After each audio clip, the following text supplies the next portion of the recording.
So now let's look at the concept of abstract classes, method overriding, overloading, and let's create a class here. And I'm going to say, one second, let me just go back to,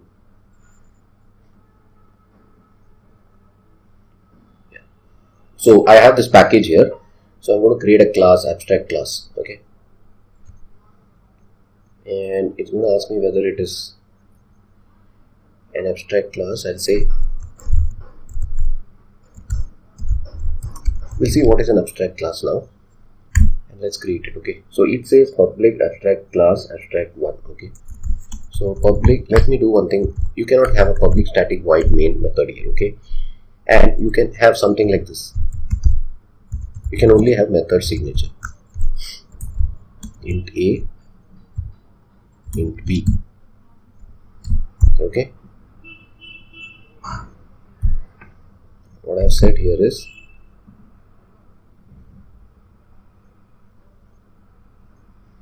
now if I say abstract, what happens is it will not have any implementation, okay. This is a public abstract class, and this cannot be instantiated. An abstract class cannot be instantiated. An abstract class can only be initialized. So coming back to our abstract class, so we have created an abstract class here. So now how does this get used is this way, okay. Now if I want to add, I want to instantiate. Now first of all, if I want to, I can always extend this, okay. The thing here is, you don't have multiple inheritance in Java. I can only extend one class, so I'll say extends abstract1.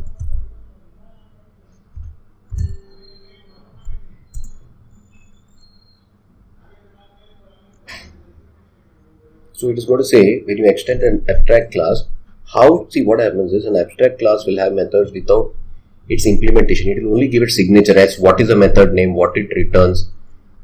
Okay, now if it says, so an abstract class basically just shows you the implement, what is the method signature, how to implement it, you have to do it. So if I say,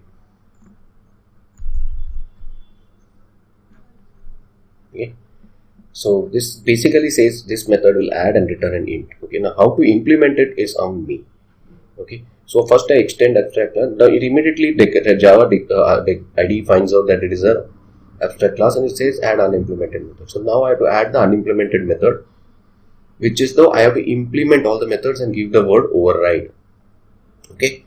This will override any other definition of this, and this is where I will actually, now this has got implemented, okay. P equal to new company.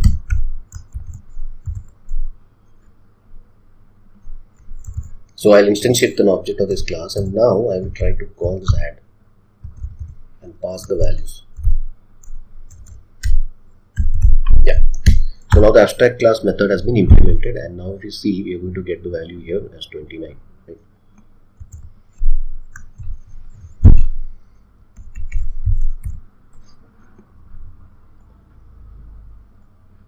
So we'll get the 29. So what happens here is, basically the abstract class, you have to implement it.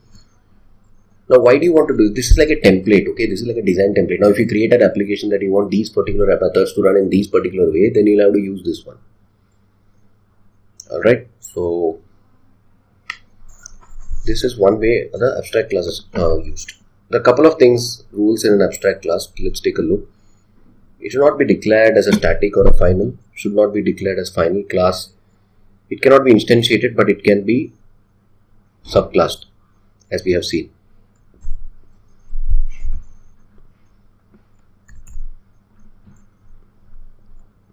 Some points of an abstract class is, method cannot be declared as static final. Abstract class should not be declared final.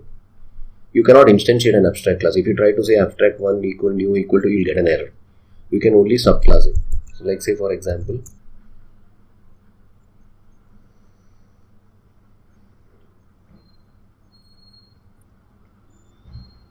and if you go and say here like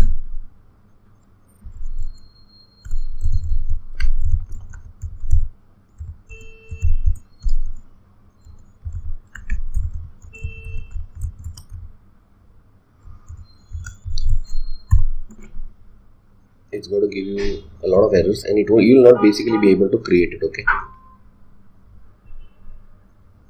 you cannot instantiate a type of abstraction. So this is about abstract class. Pause the video here, practice it, and then we'll proceed with the next topics. Next we look at interface. Okay, we'll also quickly look at method overriding. Method overriding we have already seen. Now this let's look at method overriding. The method overloading we have already seen. So you have something called as c.show. This method is overloaded. It's just polymorphism. So it's the same name but with change with different parameters. This can be applied to constructors as well as to methods. So if you look here, polymorphism is one form behaving in different situations. It's extensively used in implementing inheritance. The following methods are overloading and overriding. First we will see overloading. Overriding we have seen that abstract class, like you define the signature somewhere and again you implement it in some other method. But overloading is where you change using parameters. Now this is an example of overloading. We have already seen that in the constructor, but again we will see over here. So here the first one, it's possible to define 2 or more methods providing the argument list is different. So here you have void add with 2, then you have which does not return any value, then you have another which returns the value, then you have another one which is of different data type. Even though it takes only 2 parameters, see the data type is different, it's not int, it is double. So what I will suggest is, instead of me typing it, I would like you to pause the video here and type it in your Eclipse, add these methods and see, call each method and test it out. So couple of rules. Overloading can take place in the same class or any subclass.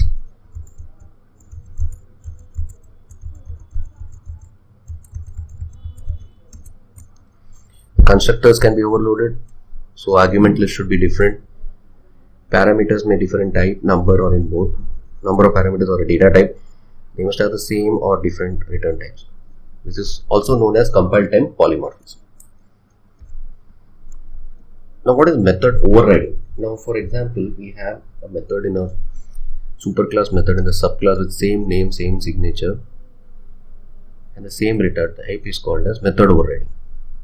If you want to change, like say for example you inherit a superclass but you want to change the implementation of another methods in the superclass, what you have to do is you will have to extend the class but you will change the signatures. In the superclass you have display method in superclass, child is in display, but in subclass this is called overriding, not overload. Everything is the same, parameters, everything. Only instance methods and inherited methods can be overridden. These kind of private, static, final methods cannot be overridden. Please, important rules. Let's take a quick look at this method overriding.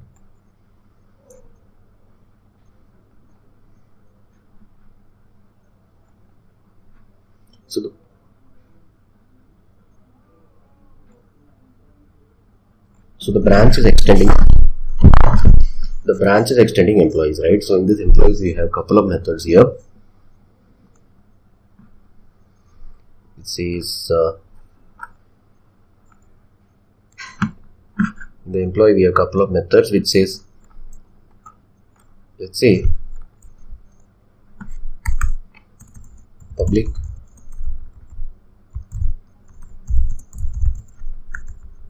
void override 1. I'll call the method override 1 and I'll just say a value here so that you understand it better. Okay, simple way to understand this. And I'll say this is the parents class.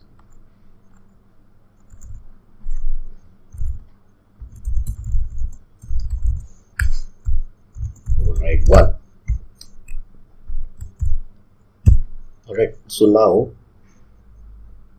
I'm missing double quote.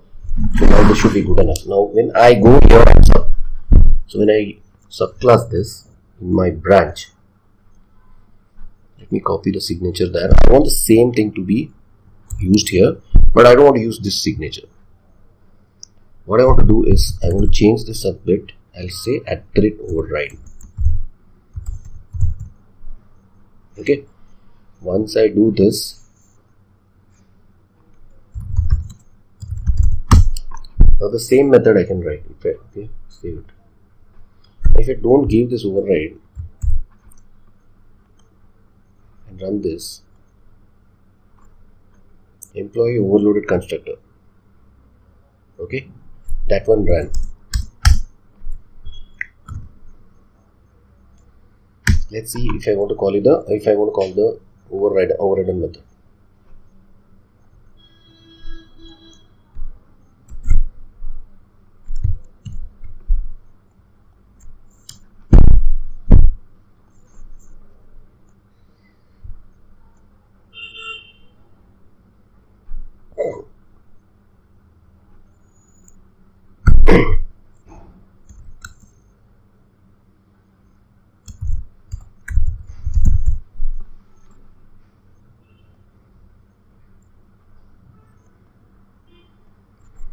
So I can have the same method with a different implementation. So I have changed the method here. So the way to call this is, I can now call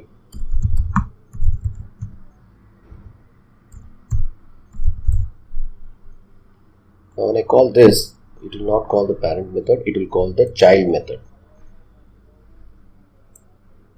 So child method class ran.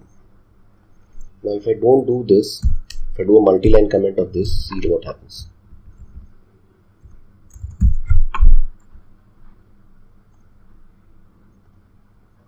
So the parent class runs, but if I override it and I can change the parent signature, and even though it's the same name as that in the parent class, it is going to execute the child class. So this is method overriding.